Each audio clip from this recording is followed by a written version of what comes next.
आप देख रहे हैं प्रत्येक रूम लाइव। मैं पटना से अजय शंकर अपने साथी दीपक के साथ। अभी हम बात करने जा रहे हैं पर्यटन मंत्री राजू कुमार सिंह जी से, जो पर्यटन का जिम्मा संभालने के साथ साथ अपने क्षेत्र का ही विकास करने में लगे हुए हैं। हम जानेंगे कि ये क्षेत्र में जो जाएंगे जनता के बीच अभी अभी वोट मांगने के लिए, तो किन किन। सर, स्थानीय मुद्दा काफी हावी है, खास करके आपके सामने जो विपक्ष सवाल उठाए, राजद के नेता सवाल उठाए, जिसको आपने फटकनी दी थी पिछले चुनाव में। वो बोल रहे हैं कि क्षेत्र में पर्यटन मंत्री तो बन गए हैं, लेकिन क्षेत्र में, उनके क्षेत्र में कोई विकास नहीं हुआ है। दुर्भाग्य से जो मेरे साथ चुनाव लड़ते थे आज हम लोग के बीच नहीं रहे। अब उनका जगह कौन लेने आएगा ये तो पता नहीं। बहुत सारे लोग, जब आप सावन का समय, भादों का समय भी जब आता है तो बहुत सारे मेढक तो निकलते ही हैं ना, बहुत सारे लोग निकले हुए हैं। लेकिन मुद्दा, अगर मुद्दे की बात करने की दम हो तो कहीं ना कहीं आप लोग जैसे पत्रकार बंधु को बैठा करके सामने सामने बात करनी चाहिए। और आपके पास कोई मुद्दा आया तो आप हमसे पूछिए, उस मुद्दे का मैं जवाब दूंगा। मैं सर, तो आपको वो लोग भगोड़ा बोलते हैं कि आप वीआईपी के टिकट जीते और मतलब भाजपा में आ गए।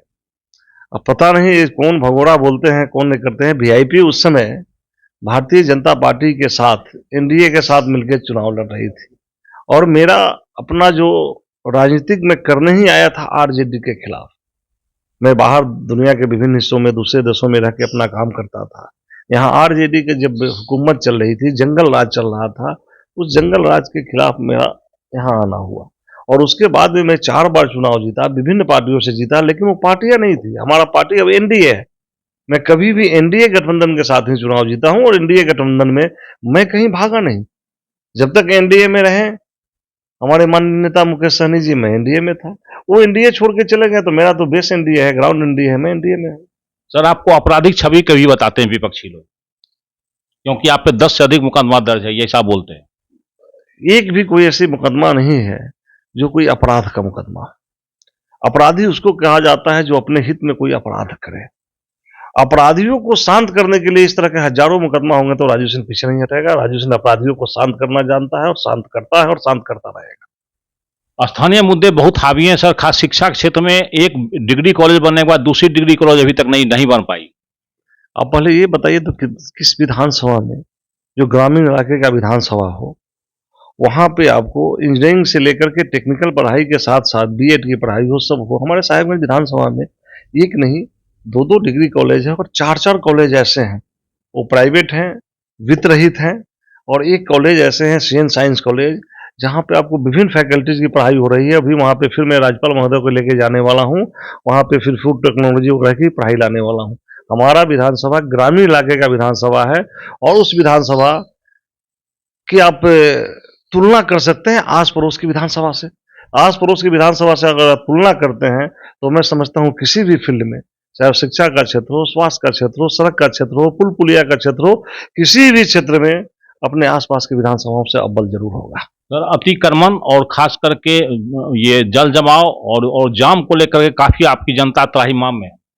कहाँ, पता नहीं आपको। आप लगता है आप साहेबगंज की बात नहीं कर रहे हैं, आप लगता है शायद झारखंड वाली साहेबगंज की बात कर रहे नहीं हैं। सर, मैं झारखंड साहिबगंज की बात नहीं कर रहा हूँ, मैं आप ही के मुजफ्फरपुर साहिबगंज की बात कर रहा हूँ। मुजफ्फरपुर साहेबगंज में कहीं जाम नहीं रहता है। कहाँ जाम रहता है, कहाँ जल जमाव है। और सर, दूसरा नंबर का पिछड़ा क्षेत्र आपके क्षेत्र के बारे में कहा जाता है। यही तो मैं आपसे आश्चर्य कर रहा हूँ कि कैसे, मतलब कहाँ पे, किस जगह को आप देखे हैं जो जल जमाव है, कहाँ पे आपने जाम की बात देखी है, कहाँ इस तरह का कोई जगह तो ये न्यूज बताइए। में ही आई थी कि अतिक्रमण काफी रहता है सर, मतलब आपके क्षेत्रों में।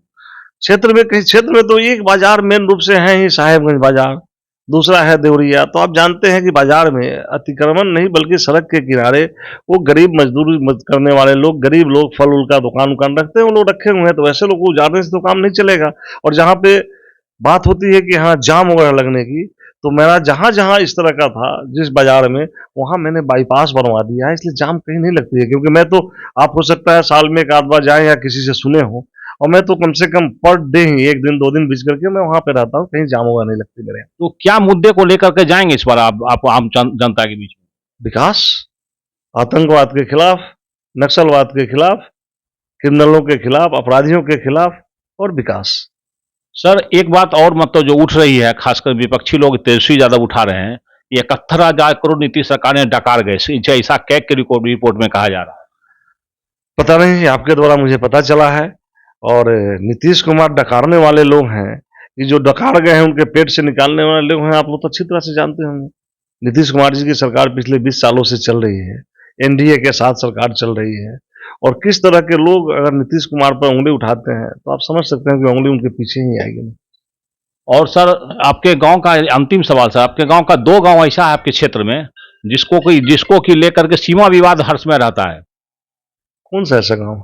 2 गांव का नाम तो मैं नहीं याद है मुझे, मैं आपके क्षेत्र से नहीं आता हूं सर, लेकिन 2 गांव ऐसा है जिसका सीमा विवाद अभी तक हल नहीं हुआ है।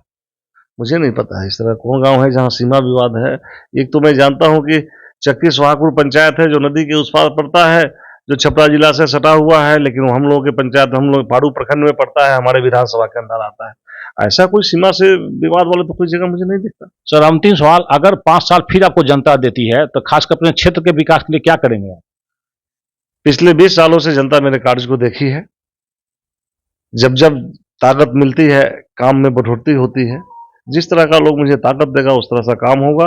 ये कोई मैं नहीं कह पाऊंगा कि मैं आसमान से तारे तोड़ के ला दूंगा, लेकिन सरकार की जो संसाधन है, जो किसी भी विधानसभा के लिए किसी भी जिले में किसी भी विधानसभा क्षेत्र में सरकार अपना खर्च करती है, उस तुलना में कहीं न कहीं से ज़्यादा काम करने की जरूर कोशिश करूंगा। मेन मुद्दा एक जरूर है, जैसे अभी हमने पहली बार चुनाव जीता तो मैंने वादा किया था कि बंगरा घाट पे गंडक नदी पे पुल बनाऊंगा। वो वादा मेरे पिछले 10 साल में पूरा हुआ, क्योंकि आप जानते हैं गंडक नदी पे पुल बनाना किसी विधायक और सांसद के लिए पूरी जिंदगी लग जाती है तब बनता है। मैंने गंडक नदी पे, मेरी वाइफ भी वहाँ से विधायक रही है मोतिहारी में, वहाँ पे एक पुल बना। उसके बाद मैंने बंगरा घाट पे पुल बनवाया। अभी जो है इस साल के टेन्योर में मेरा निश्चित रूप से भी 2 महीना बचा है, फतेहाबाद घाट का पुल हो जाएगा। उसके बाद में नेक्स्ट का जो मेरा रहेगा टारगेट, गंडक नदी पे धरफड़ी घाट पे पुल, जो नवल किशोर सिंह वहाँ से पूर्व सांसद पूर्व मंत्री हुआ करते थे, नवल किशोर बाबू के नाम से, मैं चाहता हूँ कि उनके घर के पास में भी एक पुल बने। और ऐसे बाया नदी हमारे क्षेत्र में बहती थी, बाया नदी मेरे क्षेत्र में लगभग 32 किलोमीटर बहती है। उस पर मैंने 22 नए पुल का निर्माण करवा करके क्षेत्र को एक दूसरे को आपस में जोड़ने का काम किया हूँ।